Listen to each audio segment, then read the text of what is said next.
Joining us today is a major proponent for the spoken word and voice of WLIW21, Susan Murphy.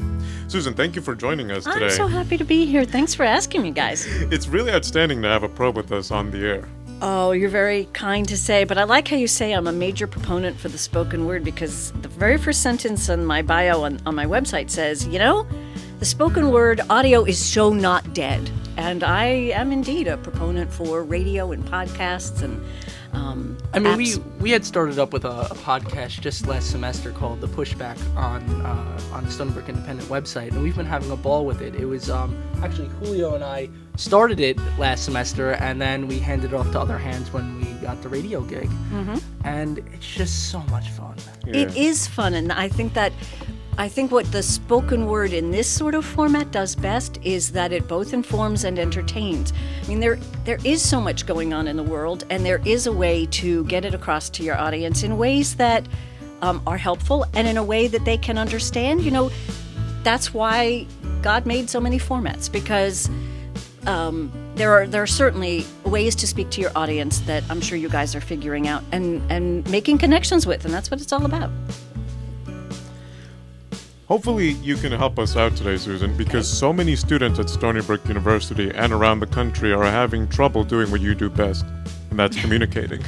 People our age are fixated by their smartphones, plugged into every app, surfing the web, and conveying their message at their fingertips. As the use of smartphones continue to climb, the Nielsen Company states in a 2013 study, more than 71% of the country uses smartphones on a daily basis to communicate everyday messages, and the highest number of users come from our generation. Over 80% of millennials own smartphones.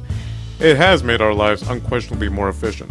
The problem is we struggle to have face-to-face conversations to our parents, professors, and peers. How are we going to enter a workforce that requires first an interview and later conversations with our elder seasoned colleagues? How do we prepare for ourselves?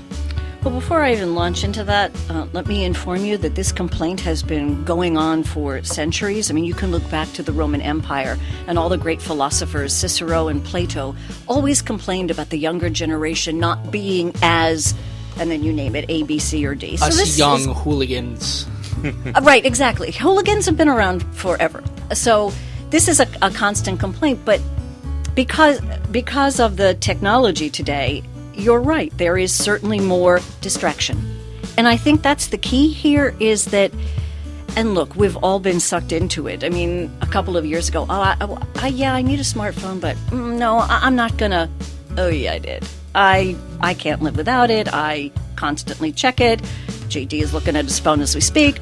So you can't really get away with that. So sometimes the first thing you just have to do is, as when I do vocal training, just notice. Like you say to yourself, wow, I really do spend this amount of time. So noticing if you want to call it a problem, or noticing the habit, just noticing it is 50% of correcting it.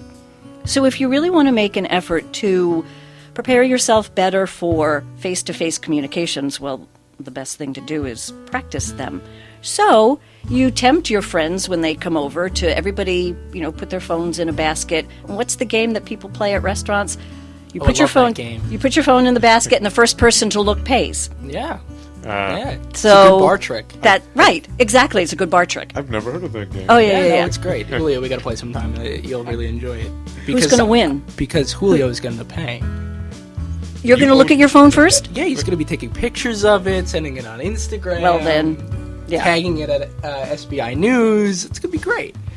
So I think really you just have to notice and get out there and have conversations. Just make yourself do it. You have to forcibly change the habit or practice the new habit, like dancing or any kind of sport or anything you want, painting, anything you want to get good at, you have to practice. And cutting. Oh, I'm sorry.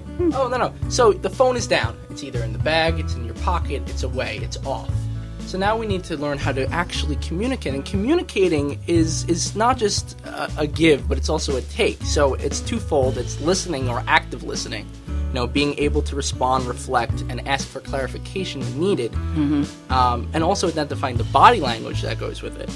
But also being able to talk to people. Going on the radio, for us, is not an easy task. It's not an easy task for anybody. We're not public speakers. Doing fine as far as I can tell. Well, we appreciate that. But not everybody needs to be a public speaker. A lot of people have these inner introverted tendencies. How do they now, branch out and go on a job interview when they can barely say, "Hi, my name is JD and I'm looking for a job"? Well, career centers on college campuses are great for that. They have counselors that you practice with. You practice a one-on-one interview. When I worked at the college level, I did that. I would have kids come into my office and we would pretend we were in a job situation, and I'd look at resumes and I'd ask questions. So that's certainly one way to overcome it. I think one of the things that you need to do is, you touched on it when you launched into the question, when you said you have to become a good listener. It's not just about the talking, it's about the listening. So focus on becoming a good listener. Just as I often say, to become a good broadcaster, you need to become a good reader. So you practice reading things out loud. Like scripts. Like scripts, and any scripts, and particularly things that you've never seen before. By reading well, it allows you to ad-lib well. So become a well-informed person. If you are going to a job interview, learn about the company you're applying for. I mean, that is what technology is for. It's all at your fingertips. Just use it well. And write down notes. Just the act of writing something down, as opposed to, I can't remember it in my head. Oh, no. Write the notes down. Whether you bring them with you or not doesn't matter. Maybe you could. But the fact that you have written them down really helps to imprint them on your brain. So that's another little trick you can use. Another is to learn proper breathing technique, and that's a whole nother story. But, breathing, remembering to breathe, will help you overcome some of the fear.